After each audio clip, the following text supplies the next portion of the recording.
Welcome to Engineering Knowledge. Today we will discuss numericals of polyphase decomposition and decimator and interpolators. First we will do some polyphase decomposition. Suppose we have given a question that Hz is given this one, having 9 values, 9 coefficients, 0.2, 0.7, 0.8, 0.15, 0.6, 0.32, 0.5, 0.4 and 0.9. These are the 9 coefficients given, and it is obviously all zero filter, FI filter, and we are asked to draw the decimation by 2 or interpolation by 2. Suppose interpolation by 2. We are asked to draw these structures. So we have now d is equal to 2 or I equal to 2. So first we will decompose this Hz in two parts. Decompose in two parts, and as per the decomposition process, we decompose in two parts, that is even and odd parts. First is the even part, second are the odd parts, that is first value, third value and fifth value and so on, and second value, fourth value and so on. The first is 0.2, 0.8 z is to minus 2, minus 0.6 z is to minus 6 and so on. And this is the second value. And as per the polyphase decomposition theory, it is E naught z square plus E z inverse E1 z square, where E naught z is what? By this theory again, E naught z is, because it is E naught z square, this term is. So E naught z is 0.2 plus 0.8 z is to the power minus 1, because 2 now square is taken out from this all the equation, and it becomes 0.6 z is to the power minus 2 plus 0.5 z is to the power minus 3 plus 0.9 z is to the power minus 4. Now you can, that E naught z is this one. If E naught z square is to be calculated, then every z should be squared. Z minus 2 square, minus 1 square, z minus 2, z minus 2 square, z minus 4, z minus 3 square, z minus 6, z minus 4 square, z minus 8. In this equation we will have. Similarly, E1 z, because this is E1 z square, so E1 z will become what? 0.7 plus 0.15 plus 0.32 z is to minus 2 plus 0.4 z is to minus 3. So this is E1 z. Again, if we square these values, z square, it becomes z minus 2, it becomes z minus 4, it becomes z minus 6. This is the, so now we have this case for 2 decomposition, suppose. Similarly, we can decompose 3 if we are given that d equal to 3 or I equal to 3. Then we will decompose in 3 sections. I have just shown here for decomposition of 3 sections. That's every third term should be taken now.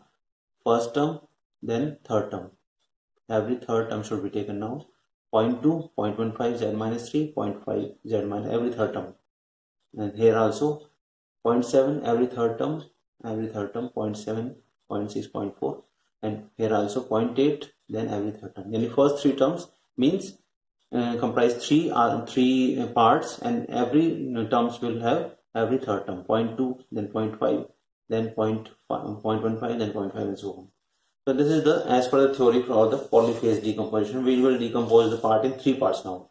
Okay, and further we will show that E naught z minus cube is this one, E1 z cube is this one, E2 z cube is this one, while taking out z inverse z minus 2 common, and E naught z is become 0.2 plus 0.15 z minus 1. If it is E naught z, then it is z minus 1, z minus 2.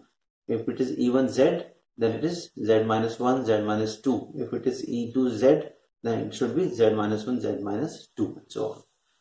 Now we will implement this structure using polyphase, that it is the polyphase decomposition, decomposing in 2 parts.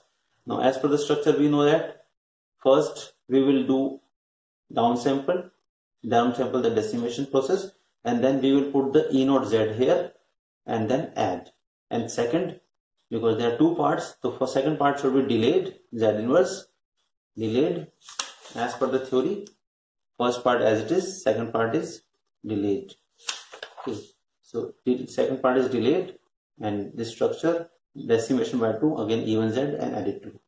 This is the realization of this structure. Similarly, if interpolation has to be done, then in interpolation structure is given like this, that interpolation to be done after passing through the filter. That is, first E0 Z as it is we will draw here, E1 Z as it is we will draw here, and then after passing through the structure we will interpolate, adding the zeros and in the structure, and then after the second part will be after delay will be added here. So this is the realization of structure, that is polyphase decomposition and polyphase realization of filter structure.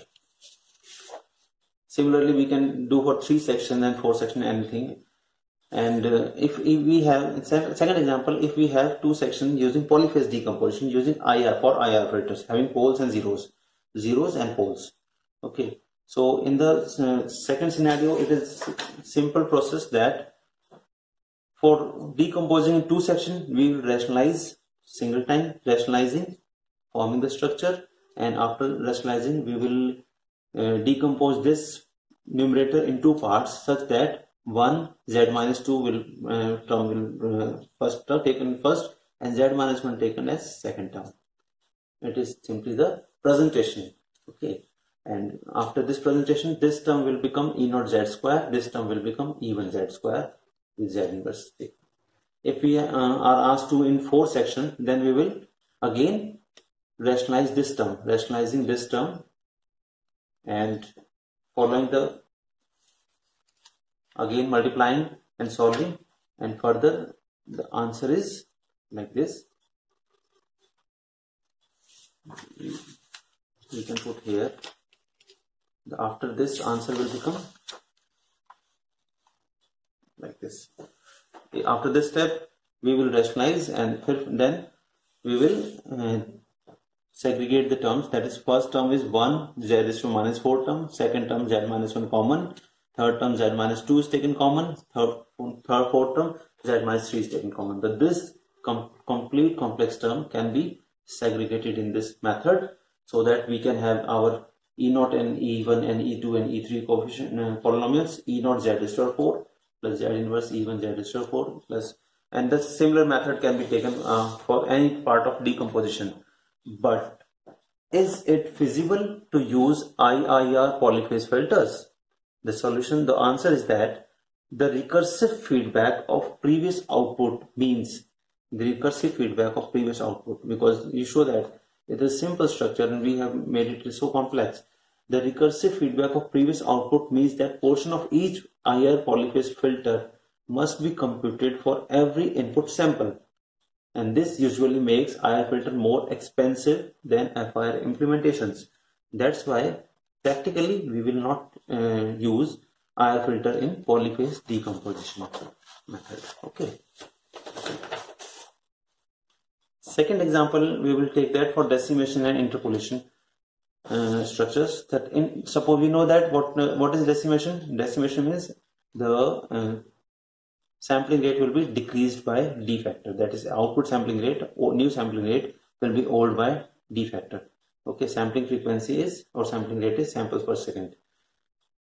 In interpolation sampling rate is increased. That is the upsampling. We are calling it upsampling. Also, the sampling rate is increased by I factor. Now new sampling rate is I multiplied with this, and this is the expression for sampling, and this is the expression for decimation, and it is for interpolation. Every new term will be xmd, and it is xm upon I, where m varies from 0 to plus minus I, plus minus 2i. It is taken from theory, but we are doing some numericals only. So for theory you can see previous videos of decimation and interpolation. Suppose a signal xn sampled at 4.096 kHz has to be decimated to 128 Hz. Then implement using two-stage decimation process. It is in question, suppose given. So new sampling rate is 128, old sampling rate is 4.096 sampling, then kilohertz, and then we know that f, that is D from this formula. From this formula, D is what? F old upon F new. F old upon F new. That is, F old is 4096 Hertz. 4.096 kilohertz is converted into Hertz, and new is 128. So we have to decimate by 32 times. And then instead of doing single, because we are asked to do in two stage.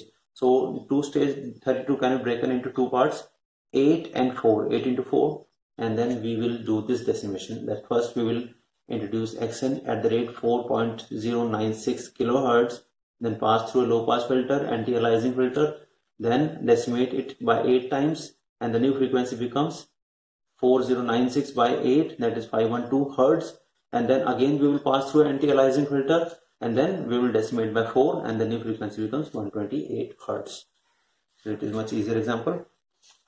Second example, suppose we are given that question, input is upsampled by 5, downsampled by 10, then upsampled by 2, then what will be the output?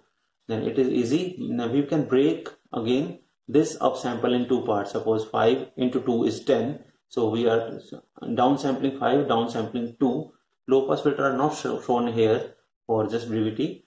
And the input will be input, downsample, upsample, downsample. It is cancel out.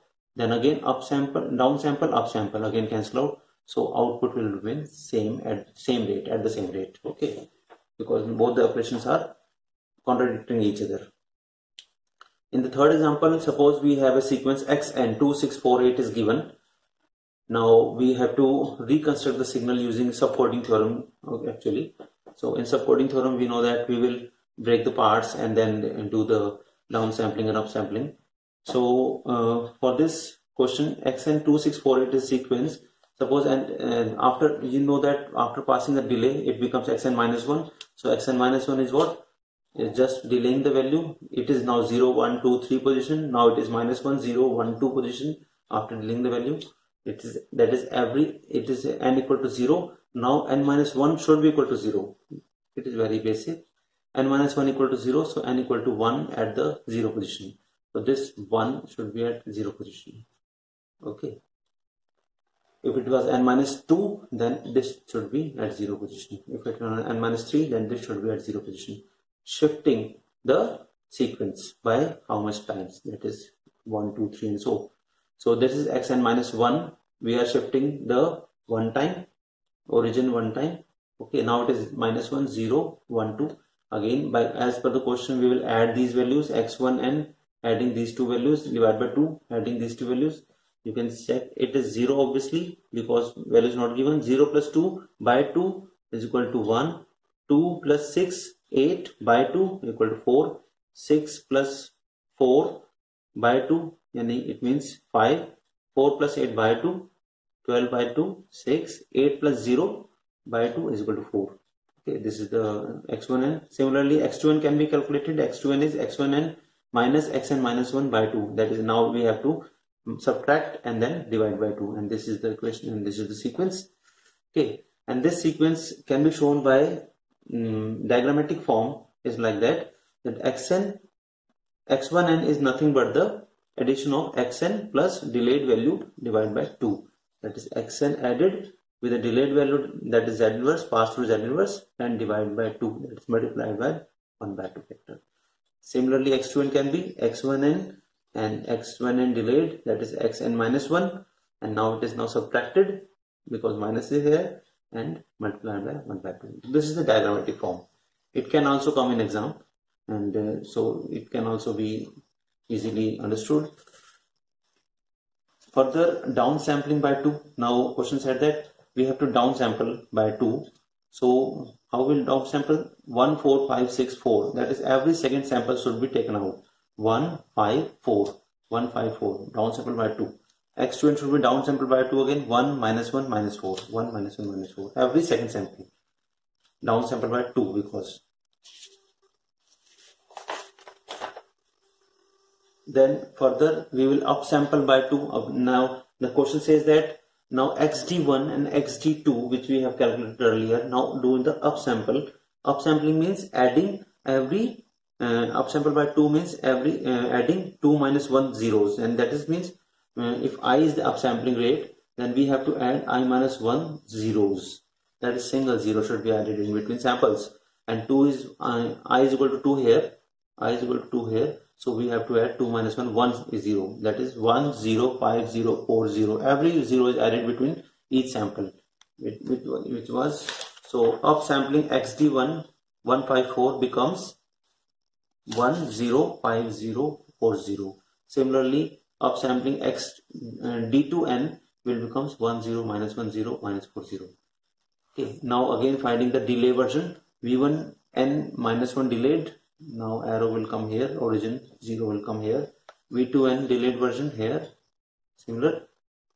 And similarly we can argument that it is just passing through the 1 plus z inverse filter, that is, or g minus 1 plus g1 z, that is, it means actual value and its delayed value are added. Actual value multiplied with minus 1 and delayed value is added.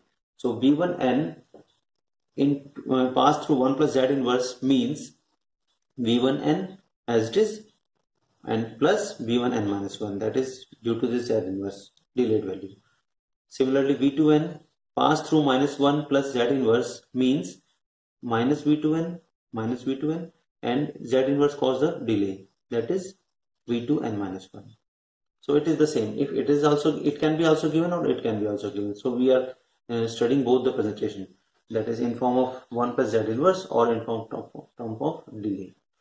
Okay, so simply adding both the values v1n plus v1n minus 1, adding both the values, we will result this one 1 plus, that is the, now 0 is here, okay, and it's obviously its previous value is 0, 0 plus 1 1, 1 plus 0 1, 0 plus 5 5, then again and so on. That just overlap the sample here with the origin matched and add the values. For those who don't understand how to overlap the values, I'm just putting here that it is 1 0 and now its value is 0 5 0 5 0 4 0 0 and 1. It is what overlapping of values. Now 0 plus 1 1, 1 plus 0, because now we have overlapped 0 and 1. This is the overlap, this is the origin. Okay, 0 plus 1 1, 1 plus 0 1, 5 5 4 4, and then it is 0 4, last value is 4. Okay, this is not, this value should be 4. Okay, so final, okay, this value is 4 and this value is 4. Adding these two values will result 1 1 5 5 4 4. This is nothing. Similarly v2n can be calculated, minus v2n plus v2n minus 1, and adding these two values by taking overlapping the values with respect to origin, with respect to 0, with respect to center. Okay, and the values becomes minus 1 1 1 minus 1 4 minus 4. You can put this sample up just above by matching this point. Okay, again reconstructing, that is now xe1 and xe2n, suppose. Now reconstructing the signal, that is simply adding these two signal values. If we add these two values, minus 1 is added with minus 1, 0, 1 is added with 1, it becomes 2, 5 is added with 1, 6, and so on. Adding these values will become 0 2 6 4 8, and it is nothing but the xn delayed by one value 0, because xn was, from example, xn was 2 6 4 8. Now after these subband coding theorem delay process, we have now 0 2 6 4 8, and the subband coding, what says that? It says that a sequence xn divided into two parts, 1 by 2 1 by 2, and then passing through 1 plus z inverse, 1 minus 1 z inverse, that is the previous filters. This is the filters, 1 plus z inverse, 1 minus z inverse, xn is passed through this filter, becomes x1n, becomes x1n, x2n, and then downsample by 2, we have done downsampling, then upsampling by 2, we have again do upsampling, having v1 and v2n, and then v1 and v2n is passed through 1 plus z inverse minus 1 plus z inverse, that is g1z, g2z, and then adding both the components, further passing and adding both the components will result yn. So this is what we are asked to do, a subband coding, and we find that after this coding, it is xn is nothing but the delayed version of yn. But if h1z is 1 plus z instead of 1 plus z inverse, and x2z was 1 minus 1 plus z, that is instead of minus 1 plus z inverse, then xn is, yn is as same as that of xn. No delay will be here. Okay, and how to implement 1 plus z? 1 plus z is nothing, passing through a system from z. It means if xn is passed through z, then it becomes xn plus 1. Okay, and if it is added here, then it becomes xn. So that is what passing through 1 plus z. 1 plus z, that is xn plus 1. So instead of 1 plus z inverse, we can pass 1 plus z minus 1 plus z. The result will be same. Okay. In the last example, we will study that non-integer sample rate conversion. Suppose we are given that question is given that get audio from 44.1 kilohertz sample source CD player and transfer to the professional audio processor requiring 48 kilohertz. That is 44.1 kilohertz to 48 kilohertz we have to convert, and it is the requirement. 40 CD player to professional audio processor, some sampling rate, 44.1 is input, 48 is output. So interpolation to be done. If we do interpolation, check out for interpolation, that is f nu upon f fold, interpolation factor becomes 48 upon 44.1. It becomes very difficult to achieve, 1.088435374159. So it is not to directly implemented by, it cannot be implemented by interpolator. So we will now use some prime integer value, and we have to find out that which value, which prime integer value has the same value as that of this one. And we find that 160 upon 147 results the same value. 160 upon 147 results the same value. So we simply do that what? That we will first interpolate by 160 and then decimate by 147. The 44.1 kilohertz first interpolate by 160 and then decimated by 147 after the anti-imaging and anti-aliasing filter inscribed in this low pass filter, and it is what we will achieve the 48 kilohertz desired. And this is the last example, and thank you for watching. And if any query, then you can type in comment section. I will try my best to answer. Thank you for watching.